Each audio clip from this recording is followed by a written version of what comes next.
Hello friends, welcome to Cooking with Claudia. Today I'm showing you how to make one of my go-to chicken recipes.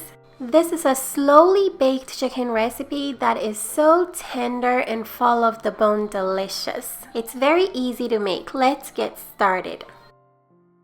Start by placing some chicken legs into a large baking pan.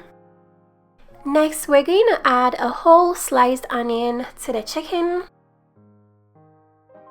We're also going to add a few crushed garlic. Next, we're going to set this aside. Then we're going to put together a flavorful sauce for the chicken. Squeeze the juice out of an orange into a mixing bowl.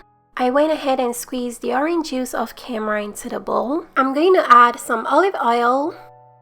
Also going to add some dried oregano, dried thyme, garlic powder, onion powder, paprika, brown sugar, and Dijon mustard. Go ahead and mix everything together. Once well mixed in, pour the sauce all over the chicken.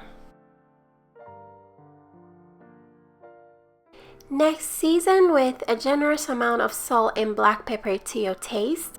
Then mix everything together very well.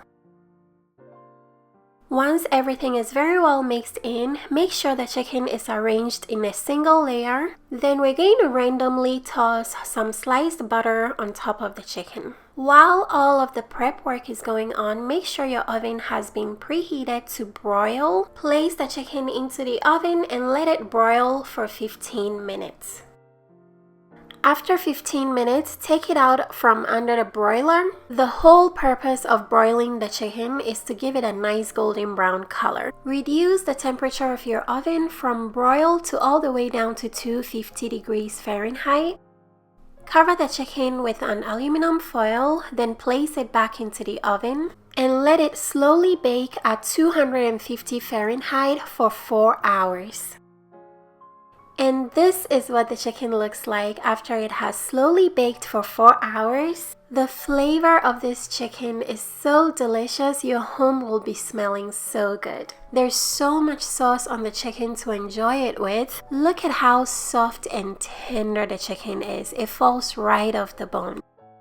Apart from the chicken being very soft and delicious, the sauce is also so tasty. This meal can also be enjoyed as soup because it's so hearty and it makes you feel cozy. If you guys would like to try this recipe, check the description box for all the ingredients and measurements.